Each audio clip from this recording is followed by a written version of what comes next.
ব্যারাকপুর সাংগঠনিক বিজেপি জেলা মহিলা মোর্চার উদ্যোগে মহকুমা শাসকের কাছে মোহনপুরে কিশোরীর ধর্ষণের ন্যায় বিচারের দাবিতে ডেপুটেশন।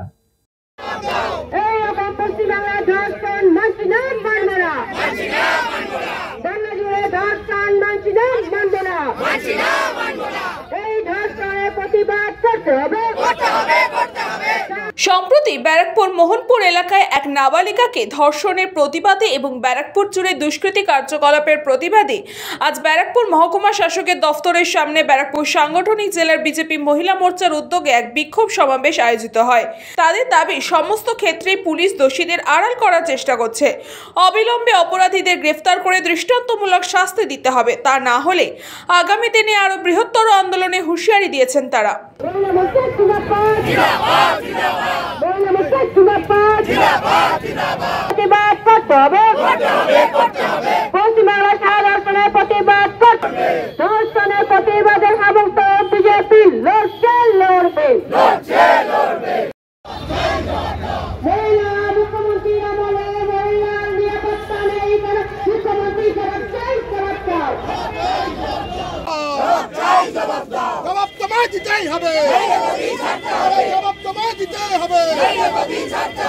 তৃণমূলের লোক ধর্ষণ করেছে, ধর্ষক তৃণমূল।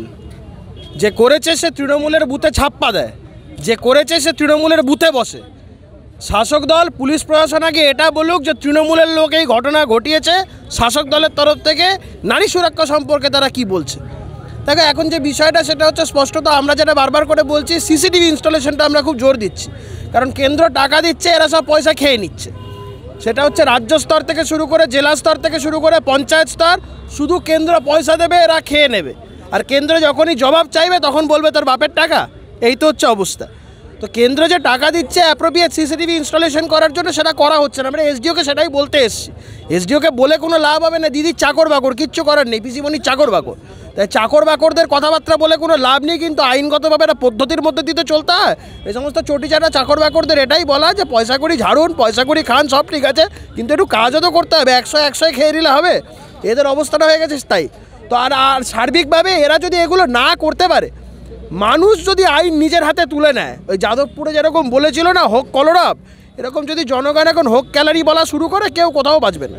তার মধ্যে 22 তারিখে নোয়াপাড়ায় যে ঘটনা ঘটেছে, একটা 13 বছরের বাচ্চা মেয়েকে সে পড়তে যাচ্ছিল, সেখান থেকে তার পাড়ার কাকু, প্রতিবেশী, তাকে নিয়ে গিয়ে যেভাবে ধর্ষণ করে এবং ধর্ষণ করার পরে তার যে ডাক্তারি রিপোর্ট যেভাবে ম্যানুকুলেট করা হয়, এবং শুধু এই বিষয় নয়, প্রত্যেকটা ক্ষেত্রে আমরা দেখেছি ধর্ষণের ক্ষেত্রে এই সরকার তার পুলিশকে দিয়ে, তাদের ডাক্তারকে দিয়ে সমস্ত তথ্যকে ম্যানুকুলেট করিয়ে প্রকৃত দোষীদের এই শাস্তির হাত থেকে তারা রক্ষা করে, যার জন্য একের পর এক সারা পশ্চিমবঙ্গ ব্যাপী এই ধরনের ধর্ষণ বেড়ে চলেছে। শুধু ধর্ষণ নয়, আপনারা জানেন এই ব্যারাকপুরে একের পর এক ব্যবসায়ী খুন হয়ে গেছে, একের পর এক শুট আউটের ঘটনা ঘটেছে, বিভিন্ন জায়গায় বোমাবাজি হয়েছে, কিন্তু প্রকৃত দোষী কোথাও ধরা পড়েনি। তো আমরা যেটা দাবি করছি, এখানকার প্রশাসন যেভাবে শাসকের পদলেহন করছে, যেভাবে পুলিশ চটি চাটছে, আমরা তাদেরকে বলছি প্রকৃত দোষীকে শাস্তির জন্য প্রত্যেক জায়গায় যেভাবে হারমাত বাহিনী যেভাবে বাইক নিয়ে টহল দিচ্ছে, যেভাবে সাধারণ মানুষ কেউ সুরক্ষিত নয়, প্রত্যেকে ভয়ে ভীত। কারণ সন্ধে হলে দিদির 20 টাকার পাউচ এবং দিদির যে পুলিশ প্রশাসন, তাদের মদতে তারা বলছে যে আমরা বিভিন্ন জায়গায় আমরা পুলিশকে টহল দিচ্ছি, কিন্তু এই বাইক বাহিনী, এই সন্ত্রাসবাদীরা পুলিশ যাওয়ার আগেই তারা খবর পেয়ে যাচ্ছে এবং সেখান থেকে তারা পলায়ন করছে। অর্থাৎ দুষ্কৃতিকারীরা পুলিশের মদতেই সারা পশ্চিমবঙ্গ, সারা ব্যারাকপুর, নোয়াপাড়া, বিভিন্ন জায়গায় বেড়ে উঠছে।